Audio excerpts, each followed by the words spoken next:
The message arrived on every human device simultaneously. Phones buzzed, computers chimed, and emergency broadcast systems activated across Earth.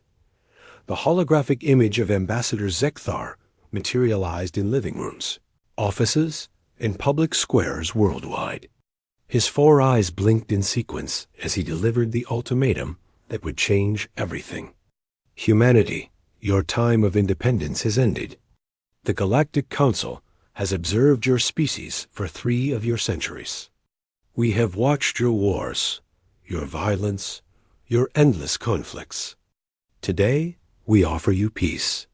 Surrender your weapons. Disband your militaries. Accept council governance. You have 72 hours to comply. The transmission ended as abruptly as it began, leaving 8 billion humans staring at blank screens in stunned silence.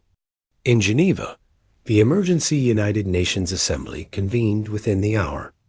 Representatives from every nation crowded into the hall, their faces pale with shock. Secretary General Maria Santos stood at the podium, her hands gripping its edges. "They're serious," she said, her voice carrying across the hushed chamber. "Our satellites detected their fleet 30 minutes ago. 200 warships positioned beyond the moon. Each one could glass a continent." The Russian delegate stood. "And if we refuse?" "They didn't specify," Santos replied. But the implication was clear. In Beijing, President Chen Wei consulted with his generals. In Washington, President Sarah Mitchell reviewed options with her Joint Chiefs.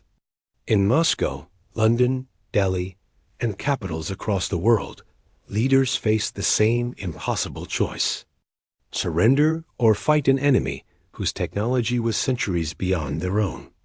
Commander Jake Morrison sat in the briefing room of the USS Ronald Reagan, watching the same transmission for the 5th time. The alien's condescending tone grated on him. Around the table, his fellow officers wore expressions ranging from fear to fury. "They think we're children," Captain Rodriguez muttered. "Primitives who need their benevolent guidance." Admiral Peterson entered, and everyone snapped to attention. The old man's face was carved from granite, his jaw set in a way Morrison recognized from Afghanistan, from Syria, from every hellhole where they'd been told the odds were impossible. "At ease," Peterson said. "I just got off the phone with the President. She wanted me to relay a message to every service member under my command." He paused, his eyes sweeping the room. "We're not surrendering." The room erupted in questions, but Peterson raised his hand. "The Council thinks they know us because they've watched us fight each other. They've seen our wars and assumed we're weak because we struggle amongst ourselves. They don't understand that we fight each other because we're the only ones who can give us a decent challenge." Morrison felt something stir in his chest. Pride, maybe, or the reckless courage that made humans climb mountains because they were there. "They want our weapons?" Peterson continued. "They can come take them." Across the world, similar conversations were happening. In military bases, aboard ships, in bunkers deep underground, humanity's warriors received the same message. Stand down or stand up. The choice was theirs. Dr. Sarah Chun worked frantically in the CERN laboratory, her fingers flying across holographic displays. She'd been studying the alien transmission, breaking down every frame, every pixel of data embedded in their communication. "I've got something," she called out to her team. Their transmission wasn't just a message. It was a scan. They mapped every military installation, every weapons depot, every naval vessel on Earth. Her colleague, Dr. James Wright, leaned over her shoulder. "How comprehensive?" "Everything, down to individual firearms and police stations. They know exactly what we have." Sarah pulled up another screen. "But here's what's interesting. Look at their scan parameters. They searched for conventional weapons, nuclear warheads, missiles, aircraft. Know what they didn't scan for?" "What?" "Civilian infrastructure. Power plants, industrial facilities, chemical refineries. They're so focused on military threats that they completely ignored our civilian capabilities. James's eyes widened. They don't see us as innovative. They see us as violent. Exactly. They think disarming us means defeating us. They have no idea what humans can do when we're desperate. In Detroit, factory owners received urgent calls from the Department of Defense. Assembly lines that built cars were being retooled. In Texas, oil refineries began operating at maximum capacity. In Silicon Valley, tech companies received classified contracts. Across the planet, humanity's industrial might awakened with a purpose it hadn't known since World War II. The 72-hour deadline ticked down. 60 hours remaining. 50. 40. Ambassador Ziegthar observed Earth from his flagship, the Eternal Judgment. His sensors showed no signs of military stand-down. Instead, human activity had increased. Factories ran day and night. Naval vessels moved into formation. Aircraft filled the skies. "They're preparing to fight," his tactical officer reported, his tone incredulous. "Commander, their weapons cannot penetrate our shields. Their missiles move at a fraction of light speed. This is suicide." Zekthar's mandibles clicked in what his species considered amusement. "They are young and foolish. When we demonstrate our power, they will see reason. Prepare a warning strike. Destroy their military base in Nevada. Make it surgical. Minimal casualties. They need to understand the futility of resistance." The order was given. A single beam of coherent energy lanced down from orbit, striking the Nevada test range with precision. The explosion lit up the desert like a second sun, visible from space. The message was clear. This is what defiance costs. What Zekhthar didn't see was the smile on Admiral Peterson's face as he watched the strike from his command center in Colorado. The Nevada base had been evacuated 6 hours earlier. The aliens had just wasted a shot on empty buildings and sand. "They're predictable," Peterson said to his staff. "They scanned, they cataloged, and now they're attacking what they found. Let them waste ammunition on ghosts." President Mitchell addressed the world 24 hours before the deadline. Her image appeared on every screen, but this time there was no fear in her eyes. "My fellow humans," she began, "we've been given a choice between peace and freedom.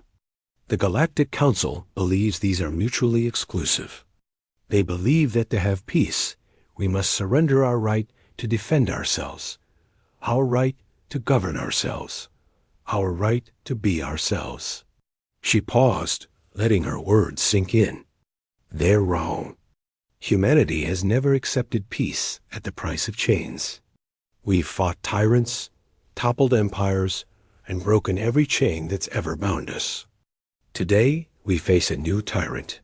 Tomorrow, we show them why that's always been a mistake. The transmission ended. The deadline expired.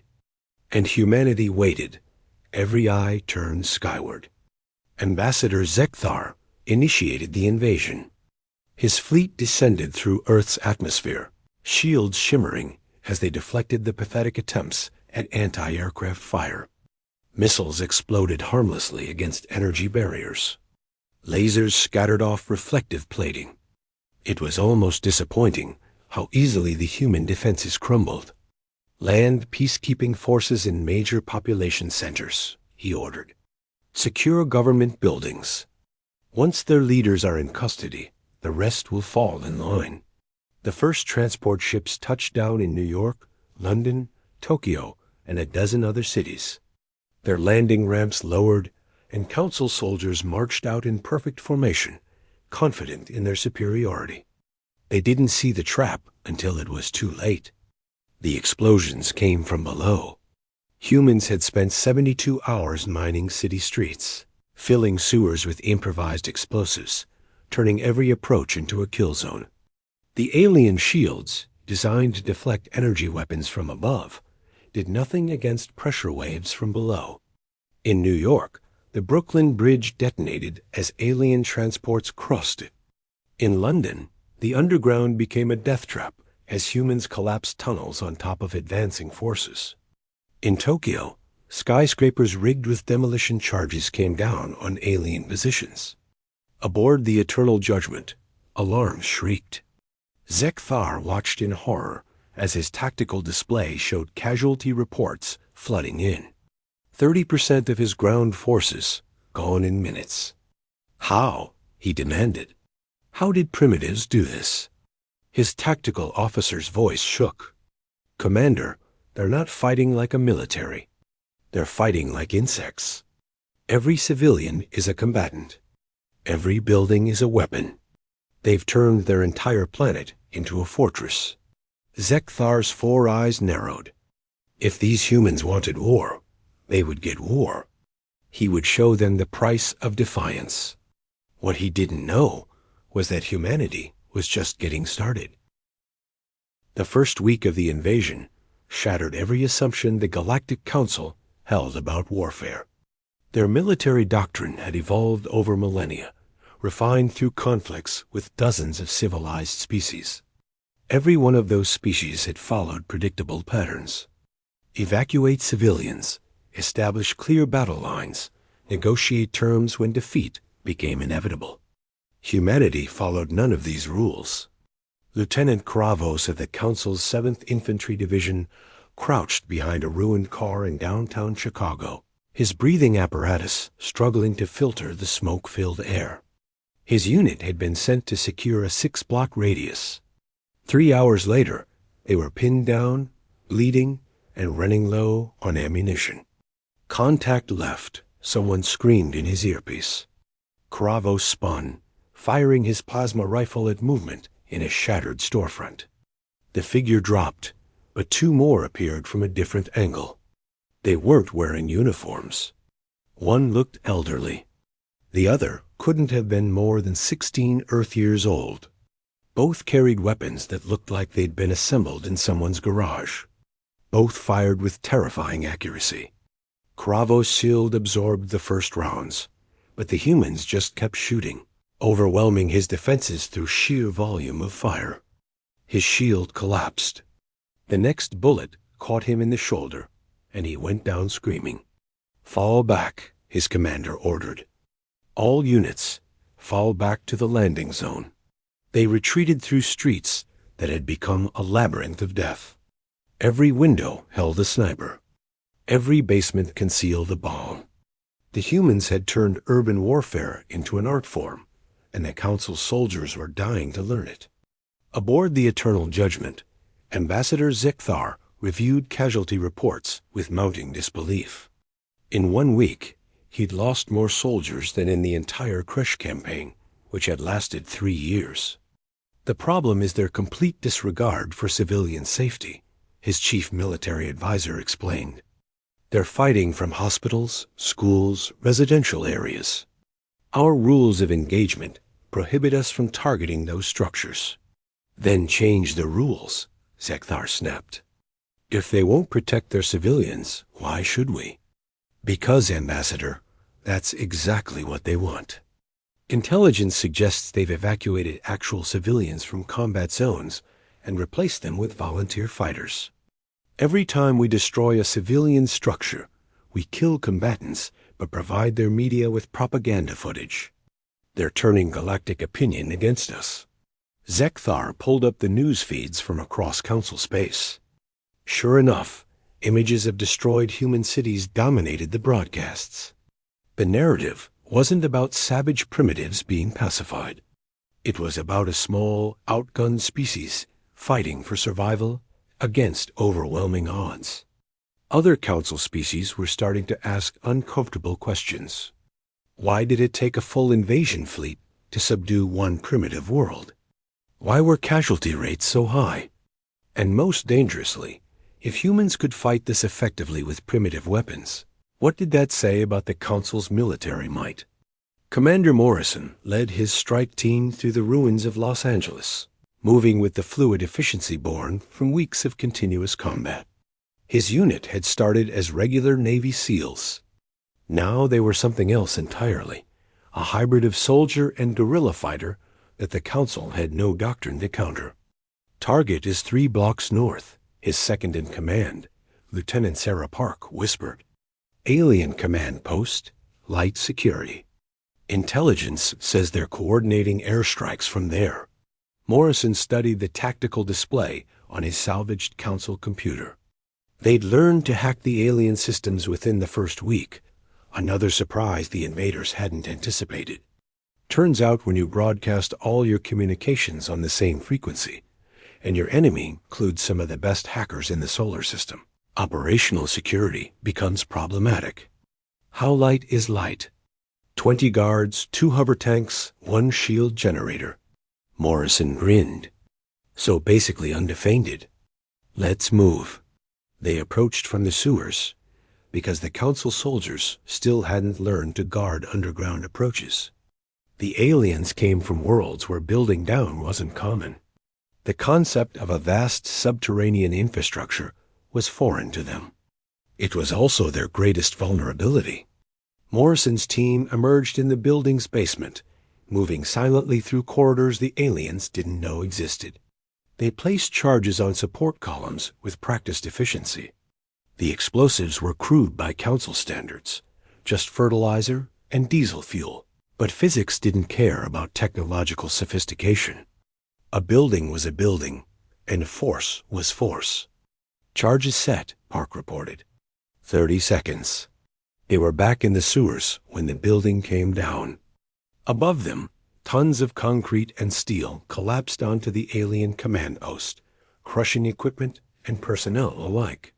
The hover tank's shields kept their crews alive, but trapped them under rubble it would take hours to clear.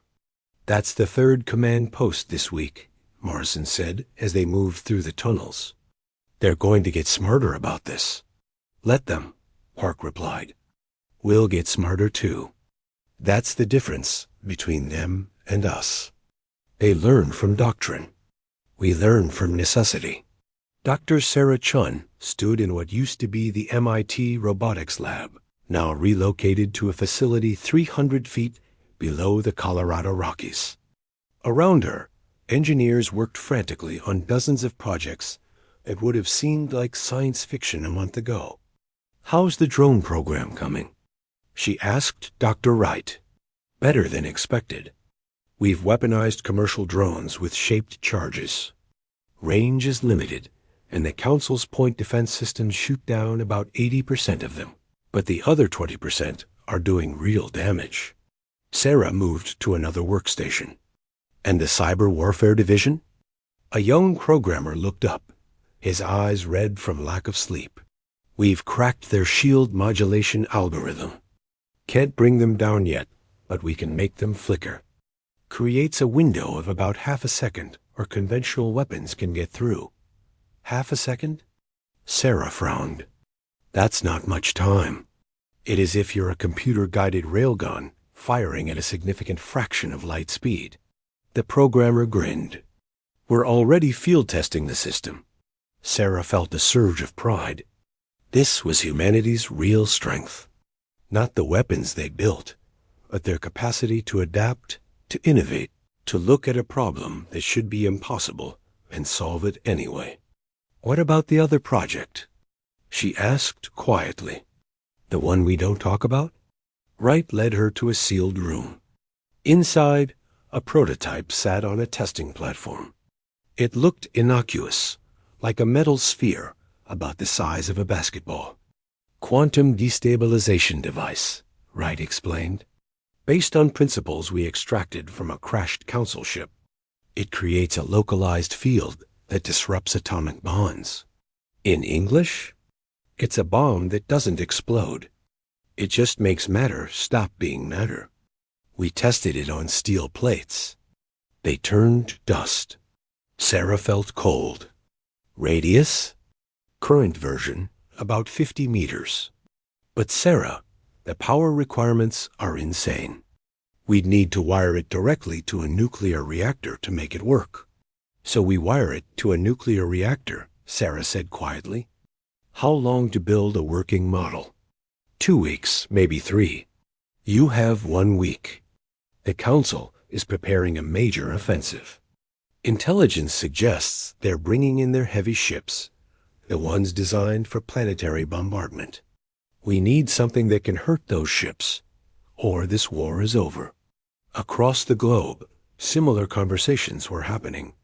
In underground factories, in hidden laboratories, in the minds of thousands of scientists and engineers who'd spent their careers on peaceful research and were now building weapons of war. The Council had advanced technology, refined over millennia. But they'd been at peace for most of those millennia. Their weapons were designed to enforce compliance, not to fight a total war against an enemy who refused to quit. Humanity, by contrast, had been at war with itself for its entire existence. Every generation had produced new and more efficient ways to kill. Now, for the first time, all that innovation was pointed in one direction. Ambassador Zekthar received the report from the Governance Council with trembling hands. They were recalling 40% of his fleet. Other sectors were becoming unstable. Species that had been pacified for centuries were watching the human resistance and getting ideas. The Kryn Collective had stopped paying tribute. The Velth Unity was demanding representation in the Council. On a dozen worlds, populations were asking why, if humans could defy the Council, they couldn't. You have 2 months to end this, the High Chancellor told him over encrypted communication. Use whatever means necessary. Orbital bombardment, biological weapons, complete pacification. We cannot allow this rebellion to spread. Zekthar looked at the tactical display showing Earth. Red markers indicated active resistance. The entire planet was red. Understood, he said. We will break them. He didn't sound convincing, even to himself. In a bunker beneath Washington, D.C., President Mitchell met with her cabinet and military leaders. The news wasn't good. The Council was pulling back from ground combat, concentrating their fleet in orbit. Analysis suggested they were preparing for a different kind of war. They're going to start hitting us from space, Admiral Peterson said. Not precision strikes. Full bombardment. They're done trying to pacify us. Now they just want us dead. Can we stop it? Mitchell asked. No, Peterson admitted. Our anti-orbital defenses can't penetrate their shield. The assault on the Council fleet began at 0300 hours, chosen specifically because human intelligence had learned that most Council species were diurnal and least alert during their equivalent of night cycles. It was a small advantage, but humanity had learned to exploit every edge they could find. Commander Morrison floated in the cargo bay of a repurposed Space X-Dragon capsule, surrounded by 40 other volunteers. None of them were formally trained astronauts. They were Marines, SEALs, Delta Force, and a dozen other special operations units who'd volunteered for what everyone was calling a one-way mission. 5 minutes to intercept, the pilot announced over the comm. Target is the Pale Enforcer, a Council destroyer. She's running dark in high orbit, coordinating targeting for the bombardment fleet. Morrison checked his equipment for the 10th time. The suit was a hastily modified EVA rig, equipped with maneuvering thrusters and magnetic boots. His weapon was a modified railgun that used the ship's power cells. The ammunition was simple tungsten rods, but in zero gravity, mass and velocity were all that mattered. Remember the plan, he told his team. We're not here to destroy the ship. We're here to capture it. Every Council vessel we take is one more weapon in our arsenal. The Dragon capsule was one of 20 launching simultaneously from sites across the planet. The Council sensors detected them, of course, but they'd detected hundreds of launches in the past weeks. Most had been decoys or supply runs to the resistance forces. By the time the Council realized these launches were different, it would be too late. 30 seconds, the pilot said. Depressurizing cargo bay. Morrison felt his stomach drop as the air vented into space. The Dragon rotated, bringing its cargo doors in line with the alien destroyer. The massive ship hung against the stars like a predator, its hull bristling with weapons. "Good luck, boys," the pilot said. "Try not to die up here." "No promises," Morrison replied. Then he launched himself into space. The void was silent and terrifying. Morrison triggered his thrusters, adjusting his trajectory toward the destroyer's hull. Around him, 40 other figures did the same, spreading out to cover multiple entry points. The Council ship's point defense systems opened fire, laser turrets tracking and destroying several of his team. Morrison didn't look back. He couldn't afford to. He just kept moving, zigging and zagging as tracer fire lit up the darkness. His magnetic boots hit the hull with a solid clunk. He was on. Working quickly, Morrison placed the shape's charge on the hull plating. The explosive was designed for breaching, not destruction. He triggered it and covered his faceplate as debris exploded outward. The ship's internal atmosphere vented through the hole in a violent rush, carrying loose objects and one unfortunate alien crew member who'd been too close to the breach. Morrison pushed through the hole into the ship's interior. Emergency force fields activated, sealing the breach behind him. That was fine. He didn't need an escape route. The corridor was a scene of chaos. Alarms blared. Emergency lights flashed. Alien crew members scrambled to don emergency suits, not built for combat, but for surviving decompression. Morrison opened fire. His railgun spat tungsten rods at hypersonic velocity. The aliens' personal shields couldn't handle kinetic energy at that speed. They went down hard. "Team Alpha, we're in," he reported, moving toward engineering. Throughout the ship, 20 other teams were doing the same.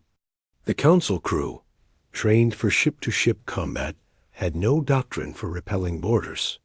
In their thousands of years of space warfare, it had never occurred to them that an enemy might be crazy enough to attack a warship with soldiers in spacesuits. Ambassador Zekthar watched the tactical display in horror as red icons appeared across his fleet. Boarding parties. The humans were boarding his ships. How many vessels are affected? He demanded. 37 ships report active boarding, his tactical officer replied. They're targeting our smaller vessels, destroyers, and frigates. Captain of the Pale Enforcer reports they've lost engineering. The humans are trying to take control of the ship's systems. Self-destruct, Zekthar ordered. All affected vessels initiate self-destruct protocols. Sir, we have crews aboard those ships. They knew the risks. Better to lose 30 ships than have them turned against us. But the order came too late. Aboard the Pale Enforcer, Morrison's team had reached the engineering section. Dr. Sarah Chan's crash course in Council systems was paying off. They knew which consoles controlled what, which systems to disable first. "Lock out the self-destruct," Morrison ordered. "And someone find me this ship's captain." They found him 2 decks up, barricaded in the command center with the last of his security detail. Morrison's team reached the door with explosives, and the brief firefight that followed left half the aliens dead and the rest surrendering. The captain, a being with 6 limbs and bioluminescent skin, stared at Morrison with what might have been disbelief. "You cannot operate this vessel," it said through a translation device. "You lack the technical knowledge." Morrison smiled. You'd be surprised what humans can figure out when motivated. He was right. Within hours, human engineers were crawling through the captured ships, pulling apart systems, learning how they worked. Some of it was beyond their current understanding, but enough made sense. Engines were engines. Weapons were weapons. Power systems followed universal principles. Of the 37 ships targeted, humanity captured 12. The others self-destructed or were destroyed by their own fleet to prevent capture. It was a brutal calculus, But the strategic victory was enormous. 12 Council warships, now under human control. On Earth, the bombardment began. Council ships in high orbit opened fire with weapons designed to crack continents. Beams of coherent energy lanced down from space, striking military installations, industrial centers, and population hubs. But humanity had been preparing. Deep underground bunkers sheltered millions. Cities had been evacuated, their populations dispersed into the countryside. The infrastructure the Council targeted had been booby-trapped. When the beams hit, secondary explosions scattered debris and radiation, making the areas useless for Council occupation. The aliens could destroy Earth's surface, but they couldn't control it. And control was what they needed. A dead planet served no purpose. Lieutenant Park led a raid on a Council firebase in what used to be Colorado. The aliens had established forward operating bases across the planet, thinking they could use them to coordinate ground operations once the bombardment softened human resistance. They hadn't counted on human resistance not softening. Park's team struck at dawn, emerging from tunnels they'd spent weeks digging. The firebase's shields were designed to stop attacks from above, not from below. Explosives planted under the generator complex brought the shields down, and then it was just a matter of pouring fire into the compound. The aliens fought back, but they were disorganized, still waking up, scrambling for weapons and positions. Park's team had the advantage of surprise and home terrain. They knew every rock, every gully, every approach. The battle lasted 20 minutes. When it was over, the firebase was in human hands, along with supplies, weapons, and most importantly, one intact Council shuttle craft. "Get it underground before their satellites spot it," Park ordered. "And someone find me a pilot crazy enough to fly this thing." In orbit, Morrison was learning just how powerful a Council destroyer could be. The Pale Enforcer had weapons that could level cities, shields that could shrug off nuclear weapons, and engines that could cross the solar system in days. "We need more people up here," he told the makeshift crew of engineers and soldiers who'd claimed the ship. "This vessel could change the entire war, but we need crew who know how to use it." "Already on it," one of the engineers replied. "Dr. Chun is coordinating with NASA in SpaceX. We've got launches scheduled every 6 hours, bringing up people who can help." Morrison looked at the tactical display. The Council fleet was withdrawing to a higher orbit, putting distance between themselves and the planet. They'd learned that getting too close to Earth meant getting boarded. "They're adapting," Morrison observed. Pulling back, reassessing. "That's good. Good?" someone asked. "Means they're scared. Scared enemies make mistakes." Ambassador Zekthar convened an emergency council with his command staff. The situation had deteriorated beyond acceptable parameters. They'd lost ships, lost soldiers, and worst of all, lost the narrative. "The Governance Council is demanding results," he told them. "They want this planet pacified within the month, or they're withdrawing all support." "We could glass the planet," his weapons officer suggested. "Total bombardment. Turn the surface molten. No survivors, no resistance. And create a dozen new rebellions across Council space," Zekthar replied. "Every species watching would see us commit genocide because we couldn't defeat primitives in fair combat. No, we need a different approach." His intelligence officer stepped forward. "Ambassador, we've been analyzing human communications. They're not unified. Different nations, different leaders, different agendas. What if we exploited those divisions? Explain. Offer terms to individual nations. Protection in exchange for cooperation. Turn them against each other. Humanity's greatest strength is their unified resistance. Make it their weakness." Zekthar considered this. It was cunning, subtle decay.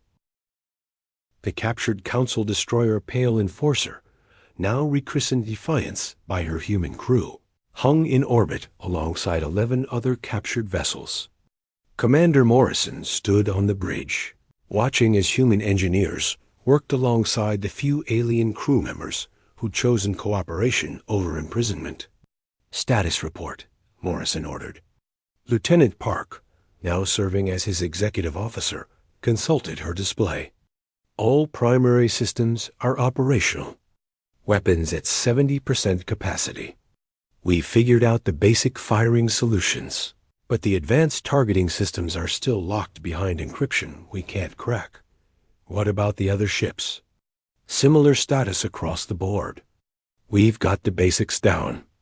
Navigation, life support, basic weapons. Everything else is trial and error." Park paused. "Commander, we're still learning to walk, and the Council wants us to run." Morrison knew she was right. The captured ships were powerful, but humanity barely understood how to use them. They were children playing with tools meant for adults. "Then we learn fast," Morrison said, "because in 48 hours, we're taking this fleet to the Council's main battle group and showing them what happens when you corner a predator." Dr. Sarah Chun's quantum destabilization device sat in a reinforced chamber 300 feet below the Nevada desert. It was larger than the prototype, powered by a portable fusion reactor that the engineers swore was mostly stable. "Mostly?" Sarah had asked. 93% chance it won't explode during transport," one engineer had replied cheerfully. Now the device was loaded onto one of the captured Council shuttles, along with a volunteer crew of 4. Their mission was simple in concept, terrifying in execution. Get close to the Council's flagship, the Eternal Judgment, and detonate the device. The pilot, a former Air Force major named Rebecca Torres, ran through her pre-flight checks. "You know this is suicide, right?" "Statistically speaking, everything we've done in this war has been suicide," Sarah replied. "We're still here." "Fair point. When do we launch?" "As soon as Morrison's fleet begins their attack. The Council will be focused on the big threats. One small shuttle might slip through." "Might," Torres repeated. "I love those odds." Across Earth, resistance cells prepared for coordinated strikes. The Council had pulled most of their ground forces back to orbital platforms, but they'd left automated defenses and small garrisons. Those were the targets now. In Moscow, rebels hit a Council supply depot. In Beijing, resistance fighters destroyed a communications relay. In Sydney, commandos sabotaged a shield generator. Separately, the attacks were minor. Together, they formed a pattern of coordinated chaos that stretched Council resources and attention. Ambassador Zekthar studied the reports with increasing frustration. The humans were everywhere and nowhere. Every time he concentrated forces to crush a resistance cell, 3 more popped up elsewhere. It was like fighting smoke. "They're coordinating through underground networks we can't trace," his intelligence officer explained. "Fiber optic cables, runners carrying physical messages, even trained birds carrying data chips. They've abandoned electronic communication entirely." "Impossible," Zekthar said. "You can't coordinate a planetary resistance without modern communication." And yet they are. "Sir, I don't think you understand. These humans have been preparing for apocalyptic scenarios for centuries. They have protocols for operating without infrastructure, without technology. They call it prepping. We thought it was paranoid delusion. Turns out it was preparation." Before Zekthar could respond, alarms shrieked across the flagship. The tactical display lit up with hostile contacts. 12 ships, Council design, broadcasting human identification codes. The captured vessels, his tactical officer said unnecessarily. "They're attacking." "All ships engage," Zekthar ordered. And someone explained to me how primitives learned to operate our technology in a matter of weeks. The space battle that followed would be studied in military academies across the galaxy for generations. On one side, the Council's professional navy, with centuries of experience and doctrine. On the other, human crews who'd learned their ship's capabilities through desperation and improvisation. The humans fought dirty. They used tactics no civilized species would consider. Ramming attacks, using debris as weapons, deliberately overloading their own shields to create electromagnetic pulses that disrupted nearby systems. Commander Morrison watched as one of his ships, the Retribution, executed a maneuver that made his stomach clench. The vessel accelerated directly toward a Council cruiser, its shields extended forward at maximum power. The Council ship's weapons blazed, but the Retribution just kept coming. At the last moment, a human ship rolled, bringing its main guns to bear at point-blank range and firing everything it had. The Council cruiser's shields collapsed under the assault, and railgun slugs tore through its hull. The Retribution barely avoided collision, its hull scorched and shields failing, but the Council cruiser was breaking apart, venting atmosphere and debris. "That's 3 down," Park reported from her station. "But we're taking damage. The Vengeance has lost shields." The Revolution is venting plasma from her port side. "They don't need to win," Morrison said. "They just need to keep the Council's attention while Torres makes her run." In the Council shuttle, Rebecca Torres pushed her craft to its limits, weaving through the battle like a ghost. The shuttle's stealth systems were far superior to anything humanity had built, and she used them ruthlessly. "Council forces are fully engaged with the fleet," her co-pilot reported. "We're clear to approach the flagship." Torres guided the shuttle beneath the Eternal Judgment, using the massive ship's own bulk to shield them from sensors. The quantum device in the cargo bay hummed with barely contained energy. "Sarah, we're in position," Torres transmitted on the encrypted channel. "Preparing to activate." "Wait for my signal," Sarah replied from Earth. "We need the timing to be perfect." On Earth, synchronized attacks hit their crescendo. Across every continent, human resistance forces struck at Council positions simultaneously. It was the largest coordinated military action in human history, and it had one purpose: distraction. "Now," Sarah transmitted. "Do it now." Torres activated the quantum destabilization device. The shuttle's reactor fed power into the sphere, and reality itself seemed to shudder. Through the viewport, Torres watched as the flagship's hull began to dissolve, atomic bonds breaking down at the quantum level. But the effect was spreading faster than calculated. The device was consuming the shuttle itself. "Torres, get out of there," Morrison ordered over the comm. "The effect radius is expanding." "Negative," Torres replied calmly. "If I bug out now, the device might lose power before it finishes the job." "I'm staying.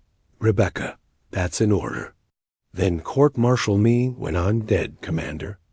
Tell my family I went down fighting." Torres out. She cut the transmission and watched as the dissolution wave spread across the flagship's hull. Zekthar's mighty vessel, the pride of the Council fleet, was coming apart at the molecular level. The shuttle's hull began to flake away, particles breaking down into constituent atoms. Torres felt no pain. The process was too fast for nerve endings to register. She just had time to think that it was a beautiful way to die, watching an enemy ship come apart, before she dissolved into the cosmos herself.